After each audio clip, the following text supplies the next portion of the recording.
Aujourd'hui, Damien rencontre Jean-Claude, un ingénieur en recherche à la retraite. Il va nous parler d'un insecte que généralement on n'aime pas trop. Il s'agit de la chenille processionnaire. Mais nous verrons qu'elle a un rôle à jouer dans l'équilibre de son milieu naturel. On regarde ça ensemble et on se retrouve juste après.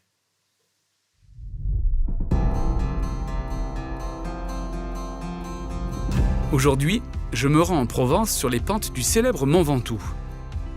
Depuis 75 ans, ce site naturel est classé réserve de biosphère pour la recherche sur la régulation de la chenille processionnaire du pin. Un insecte considéré comme nuisible. J'y retrouve Jean-Claude Martin, chercheur qui s'est consacré à la restauration de l'écosystème des forêts. Il partage ses découvertes et souligne l'importance cruciale du maintien de l'équilibre dans la création, ainsi que le rôle que nous y avons. Salut Jean-Claude! Bonjour Damien. Très content de te rencontrer. Alors Jean-Claude, tu es ingénieur forestier et tu as travaillé, je crois, depuis les années 80 auprès de l'INRAE. Alors c'est le plus grand institut de recherche d'agriculture européen. Qu'est-ce que tu faisais exactement? Alors mon rôle, c'était la protection des forêts contre les insectes ravageurs. Trouver des solutions pour les réguler. Alors, que je comprenne, tu parles de forêt, moi je pense plutôt à des grandes forêts comme les étendues des Landes. Là, on est au pied du Ventoux, il y a quelques arbres, c'est assez sec quand même. Pourquoi ici? Le Mont Ventoux est assez exceptionnel. À la fin du 19e siècle, il a été reboisé avec une seule essence, le pin noir d'Autriche. Et le pin noir d'Autriche est très favorable à la chenille processionnaire. Tu vois. Du coup, le Mont Ventoux est devenu progressivement un vrai laboratoire à ciel ouvert pour suivre cet insecte et en même temps développer des solutions de lutte ou pour réguler. Alors Jean-Claude, tu es là en tant qu'expert scientifique, mais tu es aussi croyant. J'aimerais quand même comprendre comment tu expliques l'existence et puis l'expansion de ces insectes nuisibles, alors qu'on parle d'un dieu de providence, d'un dieu qui gère les équilibres.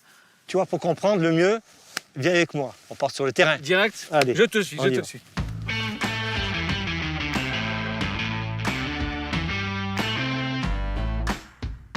On va dans la forêt, tu vas voir, ici c'est une zone qui est le milieu le plus favorable à la processionnaire du pin. Est-ce que tu connais le lien entre un renard et le pin? Non, là je vois pas directement. Le renard lui-même va prédater par exemple des carabes. Ces petits carabes vont prédater eux des chenilles processionnaires. Ah. La chenille processionnaire se nourrit de pain. De pain, d'accord. Voilà. Okay. Donc tu vois le rôle que chacun joue dans cette chaîne alimentaire, chacun est utile pour la biodiversité et pour le maintien d'un équilibre, un équilibre naturel. Et c'est cet équilibre qui fait que tout fonctionne. Les chenilles vont enlever progressivement, affaiblir les arbres en les défeuillant, en enlevant les aiguilles. Tu vois les arbres comme ils sont maintenant. Tu vois ici dans cette zone où où il y a une grosse attaque, eh bien il y a toute la forêt est affaiblie. Regarde. Tu vois cet arbre? Ah oui, c'est ça, d'accord. Cet arbre par exemple, il est rempli de nids de chenilles. Eh bien ces chenilles, elles descendent au sol en procession, une derrière l'autre. Et regarde. Ah ouais. Regarde. Regarde. Ah oui, carrément. Juste là. Ah, c'est long. Voilà. Wow. Alors regarde, je t'explique. Wow. Tu vois la procession là, hein, Ouais. c'est entre 80, 100 chenilles, 120 chenilles, je ne sais pas.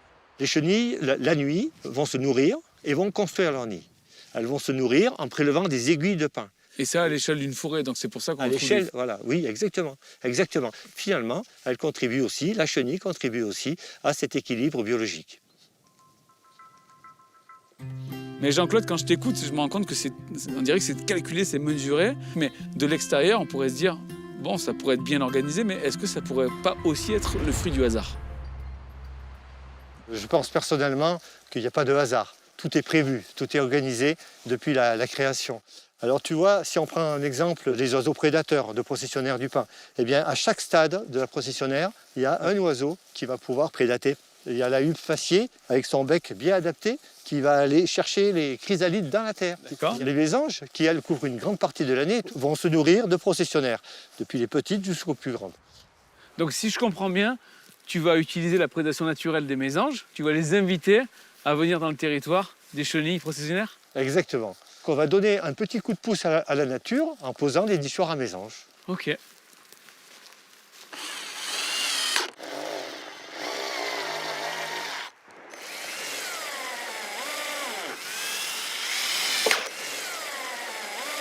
La mésange est un oiseau opportuniste. C'est-à-dire que si on lui donne un gîte, elle va s'y installer. Du moment qu'elle édifie, elle va se nourrir sur place. Et donc, si vous avez des nids de processionnaires, comme ici, eh bien, elle va prédater, se chercher sa nourriture dans les nids, directement. Une mésange peut prélever, en période hivernale, jusqu'à 40 chenilles par jour. Ah oui, c'est énorme. c'est beaucoup. Par contre, quand elles ont les petits, quand elles sont en pleine nidification, il faut le même poids que les poussins. C'est-à-dire que ça peut correspondre à 600 à 800 chenilles par jour. Ok, donc c'est un vrai prédateur, c'est pas une blague là. Exactement, exactement. Et c'est pour ça qu'il est utilisé maintenant, largement, en lutte biologique. Alors, je t'ai pas expliqué. Tu vois, ce trou, il a un certain diamètre, et c'est extrêmement important. La mésange ne rentrera pas s'il y a un trou plus gros. S'il est trop petit, elle ne rentrera pas non plus. 32 mm, c'est le diamètre pour les mésanges charbonnières. Et si tu mets 28 mm, tu auras des mésanges bleues qui vont venir nidifier à l'intérieur. Donc à 4 mm près, on change d'espèce. Exactement. C'est quoi? C'est qu'elles se sentent plus en sécurité? C'est ça. C'est pour se protéger. Tout est calculé, tout est précis. Pour cette espèce, il faut exactement ce diamètre-là. Voilà. Et voilà, le nichoir est fini. Voilà, tu as fait un nichoir à mésanges qui permettra de réguler la population de processionnaires ici sur ce site. Je me sens vraiment impliqué au cœur de l'écosystème. Ça fait plaisir. Hein. Ce nichoir, qu'est-ce qu'on fait? On va le poser? Ben oui, on va le poser. Allez.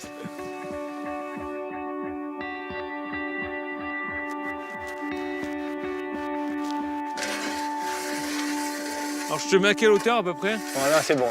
Hein? Là, c'est bon. Ouais. Alors, Moz, je te tiens. Et tu laisses pendre comme ça suffit? Voilà. Alors Jean-Claude, comme c'est moi qui tiens l'échelle, je vais pas te lâcher avant que tu répondes à ma question. S'il existe cette fameuse providence divine, est-ce que l'augmentation du nombre de chenilles, elle a été voulue par Dieu? Ou est-ce que ça a été laissé faire par Dieu? Ou est-ce qu'il est complètement dépassé aussi? Mais tu sais, Dieu n'a pas changé. Il est toujours le même. Hein. Et il a laissé l'homme intendant pour gérer. La biodiversité permet à la forêt d'être en meilleure santé. Donc une erreur, c'était la monoculture, encore une fois. Voilà. On a reboisé avec une seule essence à la fin du 19e siècle, avec des pins noirs d'Autriche. Et en reboisant avec une seule essence, on a favorisé cette espèce qu'on appelle maintenant nuisible, la processionnaire du pin. Et c'est ainsi qu'elle a colonisé des massifs entiers, comme ici sur le Mont Ventoux. Et puis tu vois, le changement climatique par exemple, eh bien la processionnaire du pin, qui restait en zone méditerranéenne seulement, maintenant arrive depuis une vingtaine d'années en région parisienne. Elle arrive à Reims et en Alsace. Elle a colonisé à peu près 100 000 km² en 20 ans. C'est pour ça que la recherche agronomique a travaillé pour essayer de trouver des solutions qui soient respectueuses de l'environnement. Par exemple, le piège à chenilles. On utilise aussi une bactérie qui n'est pas dangereuse pour les mammifères ni pour les oiseaux, mais par contre qui est dangereuse pour la chenille qui va la tuer. Il y a aussi la pose de nichoirs à mésanges. On va réduire les populations de chenilles processionnaires sur une surface, en général de 30 à 50%. Aucune de ces méthodes n'est efficace par elle seule. Il faut combiner les différentes méthodes pour arriver à retrouver un équilibre. Alors est-ce qu'on parle d'un constat d'échec? Non, ce n'est pas un constat d'échec. Dieu veut nous montrer qu'il y a encore des solutions. Tu vois, rien qu'avec l'exemple ici de ce nichoir, eh bien, il nous montre qu'il s'occupe des petits oiseaux du ciel. C'est ce verset de Matthieu. Regardez aux oiseaux du ciel. Ils ne sèment ni ne moissonnent et votre Père Céleste les nourrit. Dieu va s'occuper de ces petits oiseaux et en même temps, ils vont s'occuper de nos chenilles. Tu vois, Dieu ne nous laisse pas tomber, la providence est toujours là. Et si on respecte cet équilibre, eh bien Dieu va nous faire encore confiance et va nous montrer qu'il y a un espoir encore de retrouver cet équilibre de la diversité, cet équilibre de la vie. Il y a diversité de dons, mais le même esprit. Diversité de services, mais le même Seigneur. Comme la pluie et la neige descendent des cieux et n'y retournent pas sans avoir arrosé, fécondé la terre et fait germer les plantes, sans avoir donné de la semence au semeur. Ainsi en est-il de ma parole qui sort de ma bouche. Elle ne retourne point à moi sans effet, sans avoir exécuté ma volonté et accompli mes desseins. Jean-Claude, merci beaucoup pour ce cours de sciences naturelles en pleine nature, c'est extraordinaire. Merci pour cette vision que tu as de la providence. On imagine souvent des événements de la vie, mais c'est plus que ça. C'est la création dans son ensemble, jusqu'à l'infiniment petit, on l'a vu à travers ces chenilles. Merci, c'est puissant de voir ça. Merci à toi aussi, c'était un plaisir. Et tu as vu que dans les petits détails, comme par exemple la pose de nichoirs à mésanges, ça pouvait jouer un rôle et avoir une action sur des chenilles, ce qu'on appelle des nuisibles. En fait, nuisibles pour l'homme, mais ce ne sont pas forcément des nuisibles. Dieu avait un plan pour toutes les bêtes, pour tous les insectes, et chacune joue un rôle comme nous. Nous aussi, on joue un rôle, on est là, on est dans ce plan de Dieu, et ça, je crois que c'est la vie, tout simplement.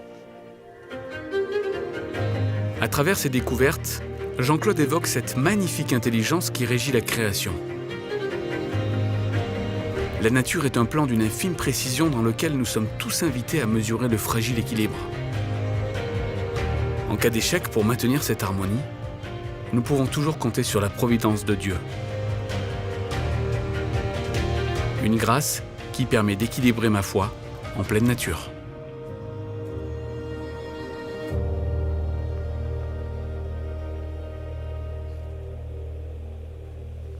C'était une belle immersion en pleine nature, hein.